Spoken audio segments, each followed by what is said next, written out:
Morning, guys. Well, I'm a pollster. Now, you saw the poll numbers of who's ahead and who's behind, and that's what generally people think that pollsters do. But in campaigns and real campaigns, that's kind of the least important thing we do. Because we're not going to change people's minds about how they feel about the abortion issue or the immigration issue, but we might change their minds about who they're going to vote for. And my job in a campaign, when I go in, is to try to measure attitudes and opinions of the public and then design communication strategy to move people toward our candidates.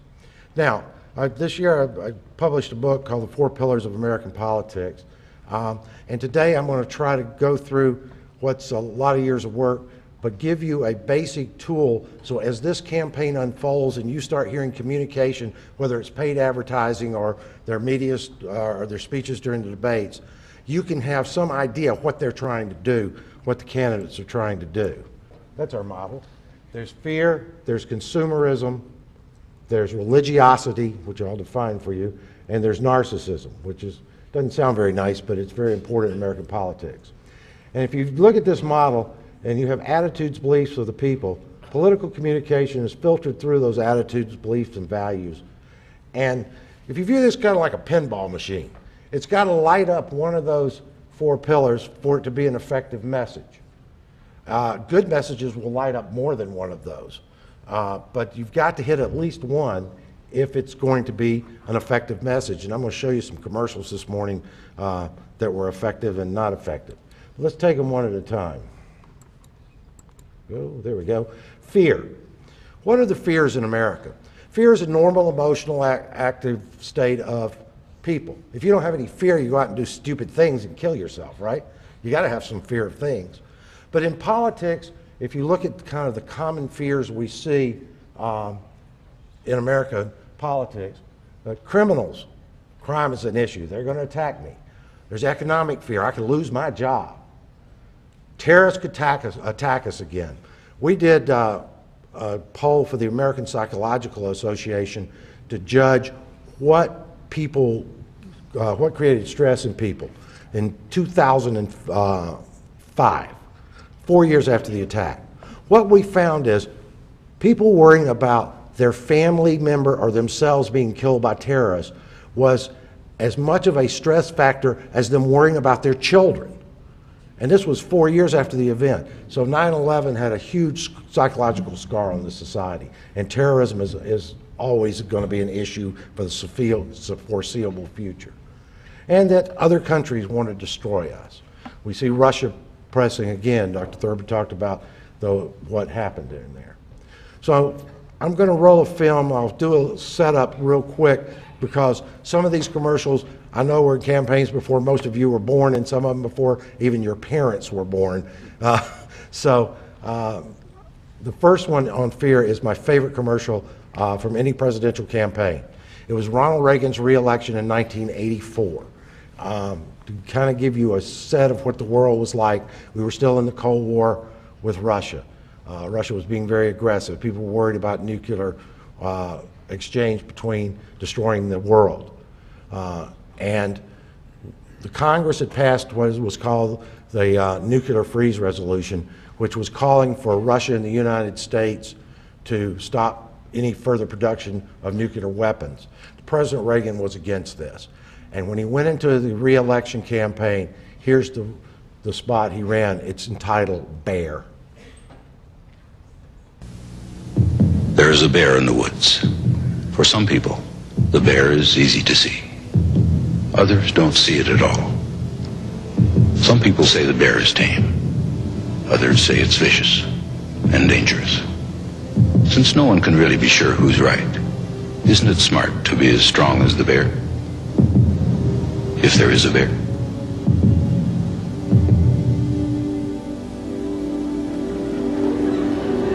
Now, who's the bear? Russia. Good gosh, we got some people taking history class in here. That's wonderful. Because if you're going to be in politics, you got to take a look and understand history. The bear is Russia. Now, you laughed at that. But the most interesting thing about fear in politics is it's not to scare the electorate, but the good politician relieves the fear, says he will protect you. He will not let this boogeyman get you. The most interesting thing about that spot, because this was, I know before any of you ever can imagine, we only had 3 major television networks, CBS, NBC, and ABC. Cable in '84 was just coming online as something good. There was no Fox network at the dominance that it is today. And what the Post research found is that they ran this spot during shows where parents and children used to watch the same show. And the kids would ask their mom and dad, "What's that bear about?" So it made the voters talk about the danger of the bear.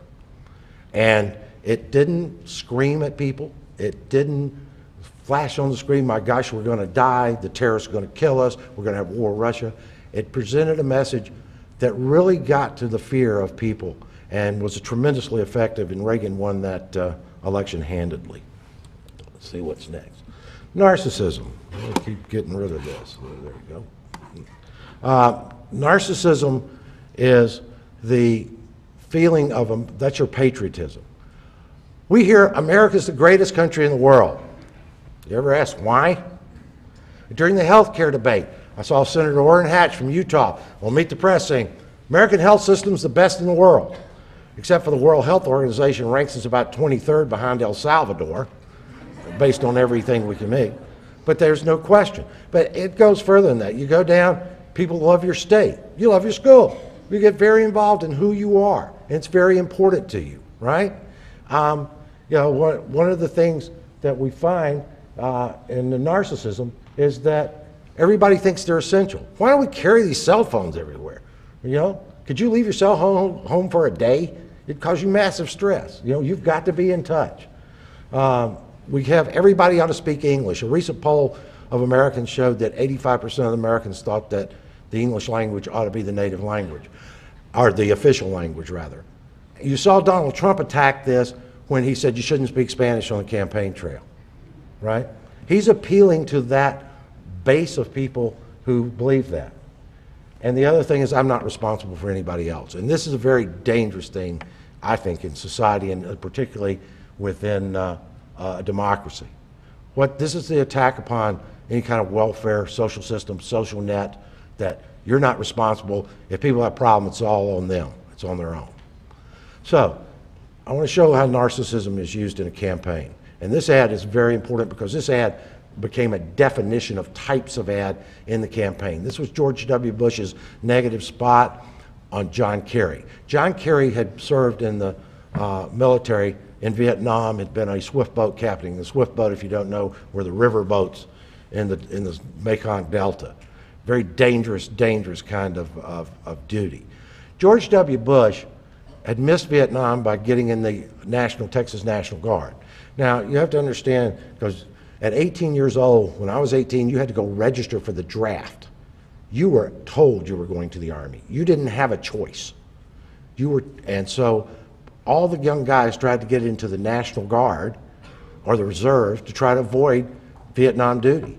And what it became was that people with power and influence got into the National Guard. So the Democrats nominate John Kerry, a war hero, against George W. Bush, who was in the Texas Air Guard and had stories, because George Bush was a real playboy when he was young. He was really a wild guy. So this was the attempt that worked very well of the Republicans to take the patriotism.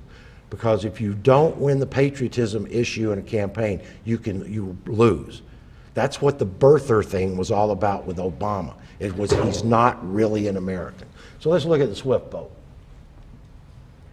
If you have any question about what John Kerry's made of, just spend 3 minutes with the men who served with him 30 years. I served with John Kerry. I served with John Kerry. John Kerry has not been honest about what happened in Vietnam. He is lying about his record. I know John Kerry is lying about his first Purple Heart because I treated him for that injury. John Kerry lied to get his Bronze Star. I know. I was there. I saw what happened. His account of what happened and what actually happened are the difference between night and day. John Kerry has not been honest. And he lacks the capacity to lead. When the chips were down, you could not count on John Kerry. John Kerry is no war hero. He betrayed all his shipmates. He lied before the Senate. John Kerry betrayed the men and women he served with in Vietnam. He dishonored his country. He most certainly did. I served with John Kerry. John Kerry cannot be trusted. Swift Boat Veterans for Truth is responsible for the content of this advertisement. Pretty rough. This ad was so damaging to the Kerry campaign is now, when you hear the terms in campaign, we're worried about being swift-boat. That means swift-boated. It means that somebody has a negative on you to try to turn what you think is your best positive into your worst nightmare as a negative. And that was a hugely effective ad. Okay, let's go to the next. Consumerism. We are not a capitalist country. That is a misnomer, and don't let anybody tell you we're a capitalist country. Capitalism, I mean, people in a capitalist country value capital. They value money, they save money, they buy property, they accumulate wealth. Since the 1950s, we have been a consumer country. There's a wonderful book by David Haberstam, the historian, called The 50s, who talks about the start of this in post-World War II era. We buy stuff. We want more stuff. We think we deserve stuff. We think we can buy our security as a country. You know, you've got to have the newest. How's that personal communicator you're carrying in your pocket? Oh my gosh, there's a 5 out over the 4, and I got to have the new one. I got to have the new one. New and improved is always the best line in advertisement. So it defines differently for each party. On the Republican side, they usually go after consumerism with taxes. You need to cut taxes. It's your money. You don't need to have it taken out of your pocket. You ought to have the right to spend it. On the Democratic side, they tend to define it more as jobs and protecting your job, making sure you can pay your bills and that you have money to buy things. This next ad is from the Obama 12 campaign. Maybe some of you are old enough to remember that one. This was an ad on Romney and jobs. And this one is I picked because I think it's really hits on more than one pillar, even though it was aimed particularly at the consumerism. Okay. It's time to stand up to the cheaters and make sure we protect jobs for the American people.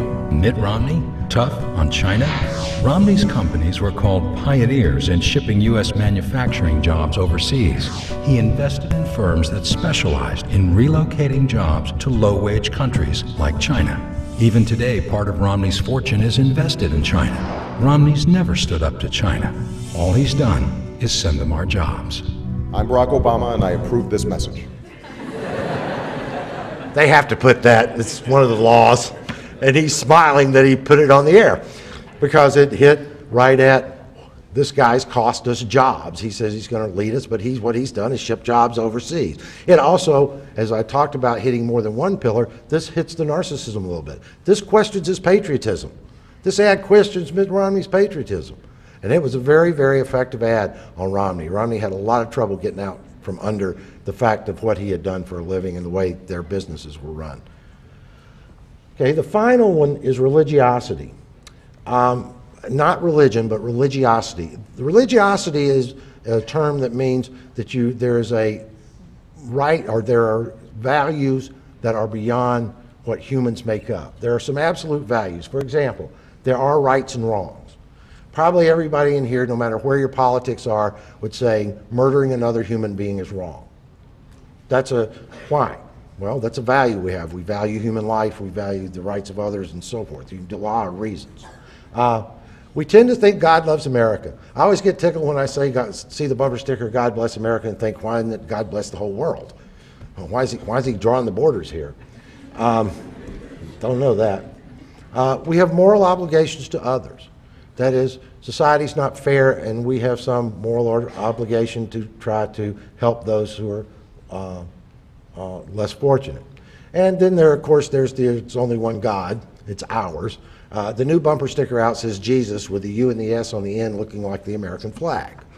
The Republicans have tended to focus, because of their battle internally with the right wing, it has moved toward kind of fundamental Christianity is their religiosity, what you've got to believe these things. Democrats are much more I don't want to say flaky, but certainly, certainly more kind of like in California. They're zinned out. They're, you know, well, whatever, man. Let's all get together to coexist. All you got to do is look at bumper stickers on cars. They're always consistent. You'll never see an NRA with a coexist. You know, never see that. So religiosity is a value of right and wrong and morals. And I'm going to show you. I was very happy to see how many people know what Watergate is, because I'm going to show you an ad. This ad goes after religiosity, but didn't work. But I think it's a good example of it. This is from 1972, which seems like a long time ago, but it was a very important. This is Richard Nixon's re-election campaign. This was George McGovern's attack ad, if we can run the religiosity ad.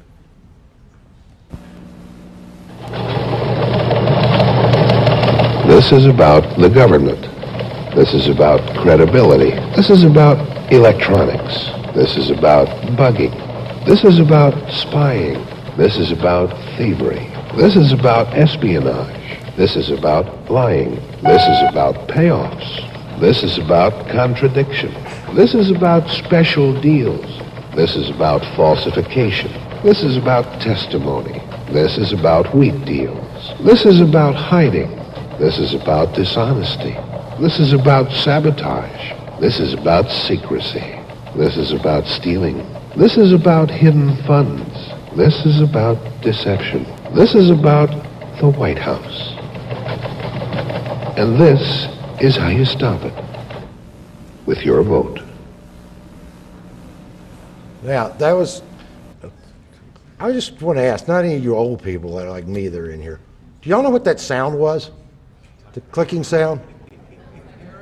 What? It's a typewriter. Of course, you don't know those things.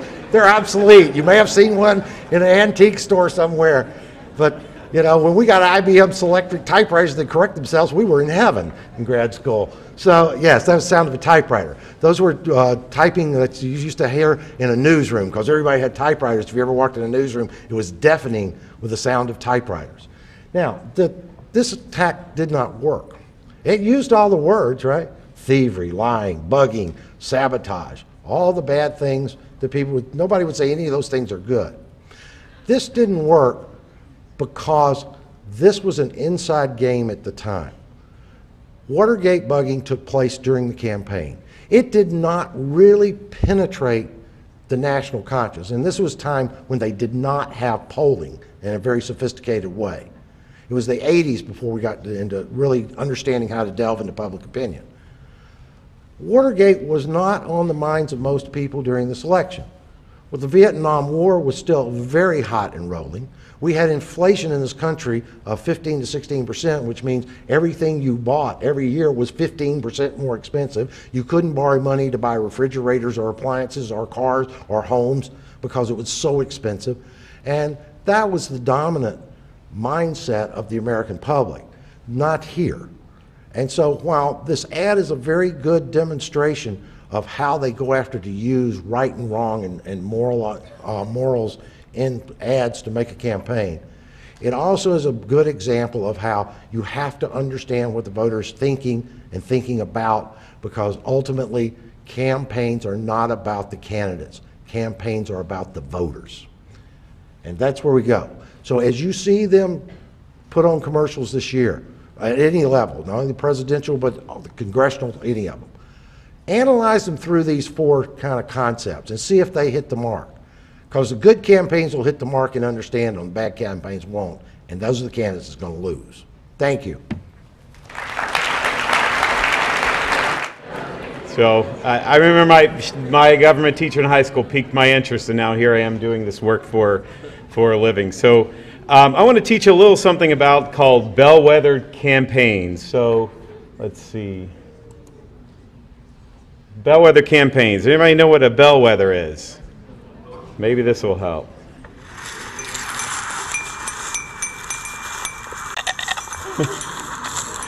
Excuse me. No, I'm just kidding. So a bellwether, now how to shut that off. Let's see, where do you go? Okay, so bellwether is a sheep that leads the flock, usually bearing a bell. So what would a bellwether election be? Is a candidate or campaign or election that shows the existence or direction of a trend. And I want to talk about a couple different elections that really set a trend or a difference in a lot of campaigns through history in modern campaign time that really set a trend, and the other campaigns began to follow suit. And actually, Dr. Kitchens also referenced some of those, so that helps.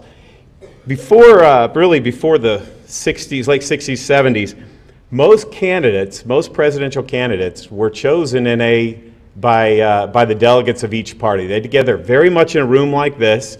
You might have, in this case, you know, St. Cloud High School has a candidate they want to push, or let's see, some of the other schools here. Winter Springs, you guys might have one, and they'd get together and they'd powwow who would be the best candidate, and they would, along those lines, would choose who they wanted to be their nominee to run in the election. But there was a couple different candidates, and ironically, both of probably a couple of them were losing candidates ultimately, but they did change the way we nominated our candidates. For the Republican Party, it was Barry Goldwater. And Barry Goldwater was essentially he started what would be the conservative movement within the party.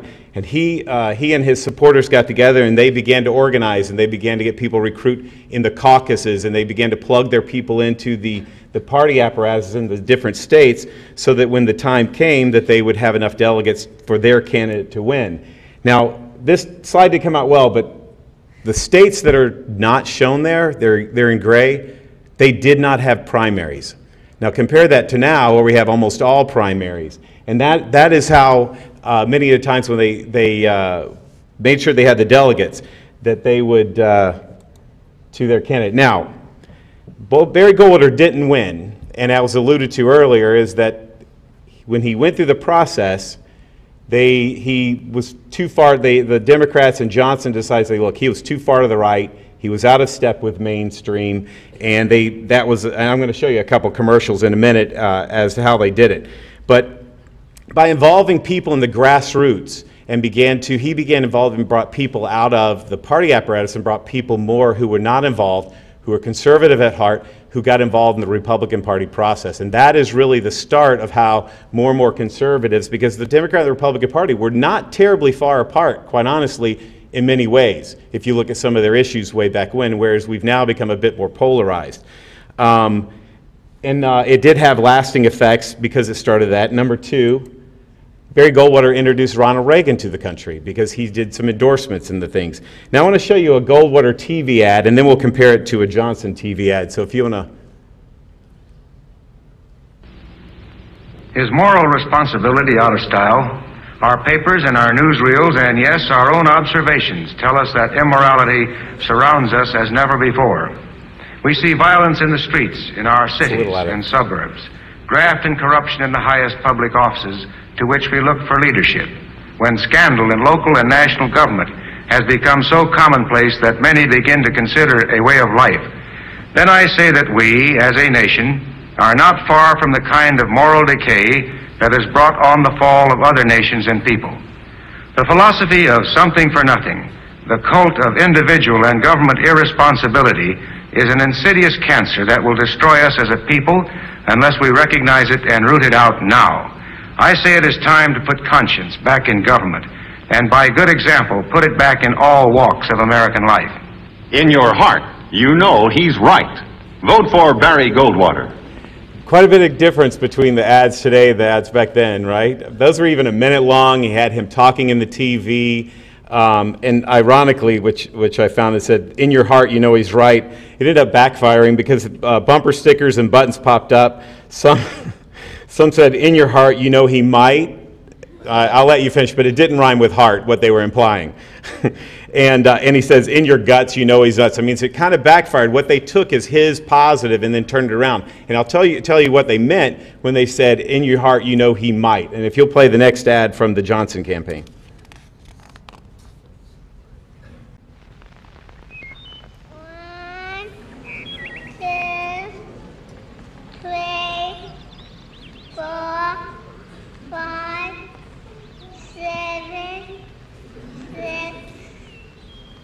6, 8, 9,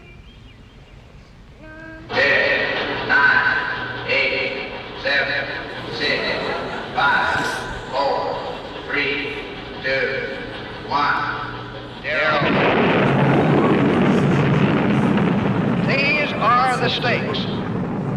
To make a world in which all of God's children can live, or to go into the dark. We must either love each other or we must die. Vote for President Johnson on November 3rd. The stakes are too high for you to stay home.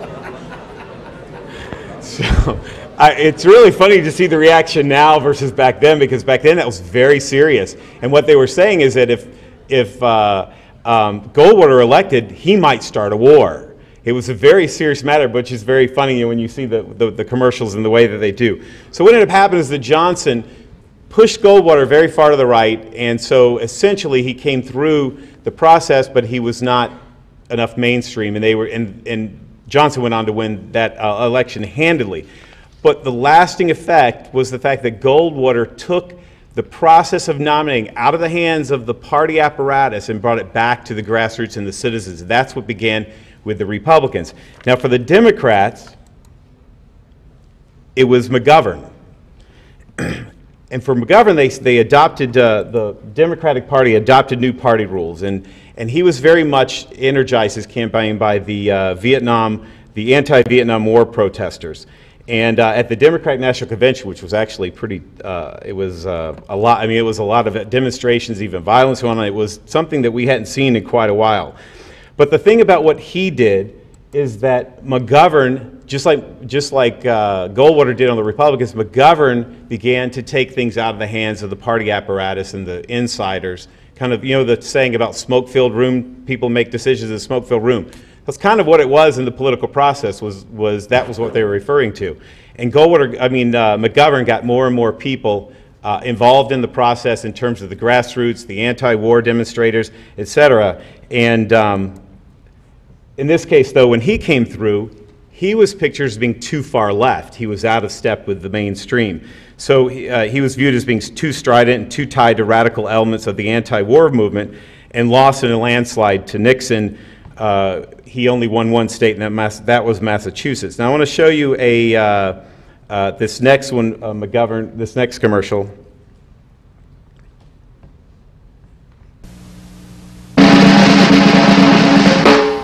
The McGovern Defense Plan.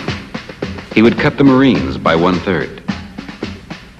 The Air Force by 1/3.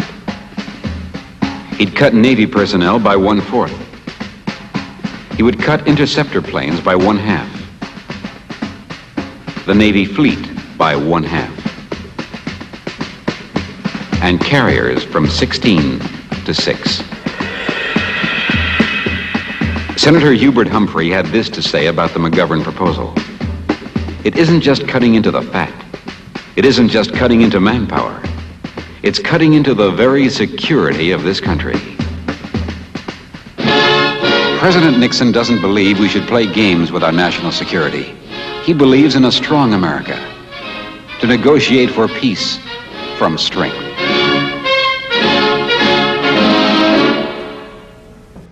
So because of the way that McGovern then changed the process for the Democratic Party, for the next, really, for 16, 20 years, the Republicans dominated the presidential election because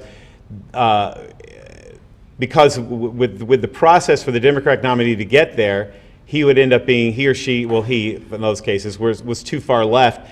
And I want to show you, with the exception of Jimmy Carter, the Republicans dominated the next 16 years. And I want to show you this next ad, and I want to show you, this was even later between Bush and Dukakis. Now, the process McGovern had established was how to get the nomination in the Democratic Party, which was all very similar. But now, the point I'm making is that you saw that back against McGovern in '72, that he was soft on. He would leave the United States vulnerable. He would downsize our military to the point where we were no longer we were maybe vulnerable to outside forces. Now this in 1988, a very similar ad that was run against Dukakis. As Governor Michael Dukakis vetoed mandatory sentences for drug dealers, he vetoed the death penalty. His revolving door prison policy gave weekend furloughs to first-degree murderers not eligible for parole. While out, many committed other crimes like kidnapping and rape, and many are still at large. Now Michael Dukakis says he wants to do for America what he's done for Massachusetts. America can't afford that risk. So you see that they were both painting both candidates too far left through. What now things start changing a little bit, and so the Republican Party, and this was a losing campaign in the Republican primary, but it also began to change things for the Republican Party as well. Is when Pat Robertson ran for president, and he began to get involved. Many, thousands of conservative Christians began to go from just voters to being involved in the political process. And though George Bush ultimately went on to win the nomination and win the presidency, you'll know if you look at some of the other conventions that took place, and Republican national conventions that took place, there was a very prominent social conservative, Christian conservative type theme oftentimes with some of the speakers. And what happened then as they became and they determined more of who the nominee would be, it started pushing the Republican Party too far to the right.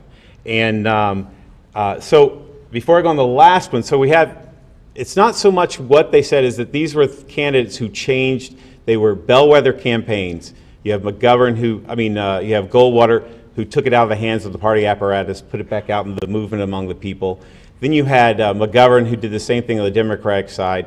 You had Pat Robertson who involved more people who had not been involved in the process in the Republican primary process. And then I think Obama's election was a bellwether campaign in multiple ways. Now, interesting enough, which I'll get to, but what he did, which I remember even looking and amazed, he implemented what was his community organizer tactics on a national scale with paid volunteers to turn out the vote. And I recall thinking in campaigns, you're very limited in your finances, and you're trying to make the most of it, so you don't want to hire a lot of people. And I remember thinking, I heard all these different people he'd hired around Florida, and we thought, he's just wasting a lot of money. Well, I'll tell you what, he taught us a lesson and a half, because they began to build a relationship with the voters, and they went out and got new voters who came in the process. When they were looking at the electoral, they said if we keep the equation the same, meaning the same people, if we just try to convince the same people to vote for Obama as in the last several elections, we're going to lose. So what he did is he then went outside and got disenfranchised voters more involved in the process. And it really did change the way campaigns now look at in terms of voter turnout. He also used social media on a scale that we had not seen in previous elections. It was absolutely amazing. I mean, who here, Twitter and your Facebook and what are some of the others that everybody is on? Tumblr. So Obama's campaign tapped into that social media really in a way we had not seen in previous elections. He also engaged young people in a way that had not been done as well, which made a huge difference. Now, one of the things that I ask is if you look at the other previous campaigns with Goldwater and McGovern, they were very much a movement, because even after they were out of the picture, what they set in motion continued to occur. So it was a trend in terms of the way the nomination took place. What is kind of yet to be, in my opinion, is yet to discern is whether what Obama has done is a movement or if it's personality driven. And the way that will be determined is to see how the campaigns do and what they do in and after this. And one last thing I want to make about the social media that I think that I'd like to encourage you here. Social media is great. We get information real time and in a way that we've never seen. There's no longer the three networks controlling information. But I think also that the social media, in my opinion, has really coarsened our culture.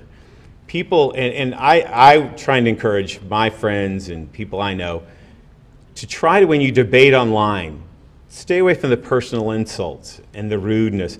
And I think if we want to change the discourse in Washington, D.C., it starts at the bottom and works our way up. And unfortunately, I think it's our civility has gone out the door, and our ability to discuss and debate has been coarsened by social media. So I want to encourage you, think about before you post things and what you do. Is it substantive? Is it insulting or rude? If it is, then rephrase it. Figure out a way to get your point across, because when you don't, it really shuts down good debate. So thank y'all very much.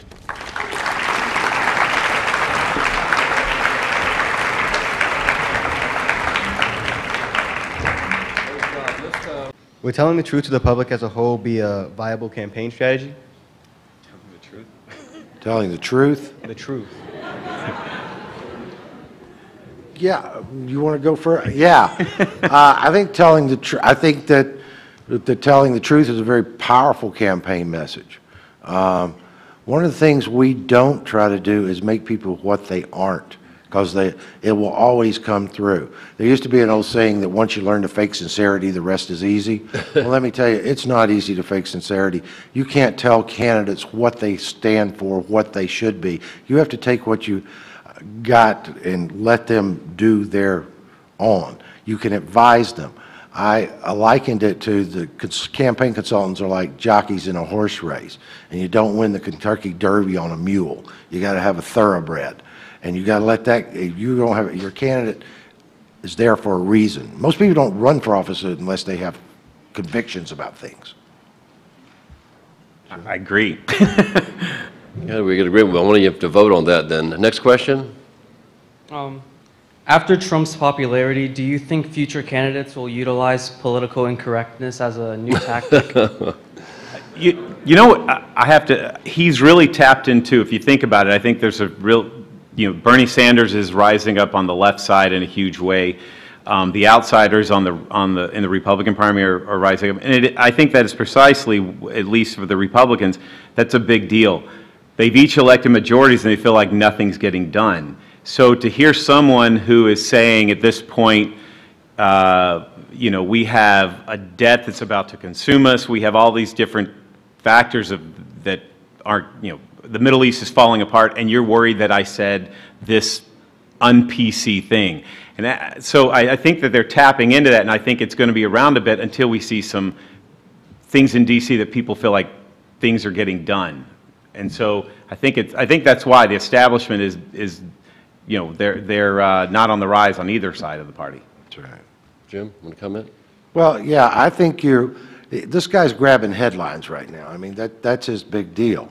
If it gets down, I think, to a few serious candidates, he could go the way of Sarah Palin. I mean, he could be in front of the press and shows the American public that he doesn't know anything. Donald Trump cannot win a general election, in my opinion. I don't see any way that he could do it. So there will be people who try to imitate him, but part of it is he's a celebrity because he had a TV show. So he can get away with a little more. And he's huge. Huge. Yes, sir. It is very clear to me that the United States, it's very, very divided by economic, political, and social differences. However, unless we find a way to overcome these differences and work together, we are not going to be able to work on issues outside the U.S., like the civil war in Syria, the problems with Russia and all of that, the problem with the refugees trying to escape, like the war. What can be done to unite the people in the U.S.? That's my question. Wait, we're going not hire political consultants, but then we're unemployed. Yeah.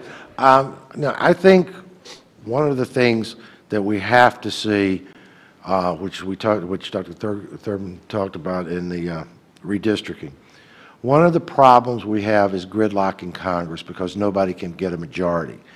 And that is, we spent $5 million passing what we call the Fair Districts Amendment in Florida that doesn't seem to have made a lot of difference. The reason you are getting this is that the districts, both at the Congress and at the state legislative level, are drawn so that only a Republican can win or only a Democrat can win. There's one issue which is a bipartisan issue, and that's getting me reelected. Yeah. That's all they care about. And until we break it so that you have districts that are more diverse and you get more moderate, reasonable people, because the only thing that the current incumbents worry about is, as he talked about, being primaried, that is losing in a primary. If you got to go to a general election, if you go into a general election, it's close between Democrat and Republicans, and those non-hardcore political people make the difference. You have to talk rationally with them. You have to debate those kinds of issues and come up with stuff. And I think the real key to breaking this gridlock is somehow we're going to have to break the redistricting process and to make it fair. John? It is difficult, I think, to sort of, I don't know that it's possible to take politics out of politics, so to speak. But I do think that there will be a point where the lack of compromise or the lack of working together will become an issue in and of itself. I do believe there will be a level of frustration. The pendulum oftentimes swings back and forth, back and forth. And I think at some point there is going to be a candidate will be able to sort of raise and actually make points on that particular challenge. But it does. Some of the districts become difficult, and the primary becomes the deciding factor in some cases. So it's really up to you guys out here. If you want to say that certain levels of compromise is not a bad word, that probably will have to come from the grassroots. And we could see, I keep waiting for a third party to emerge.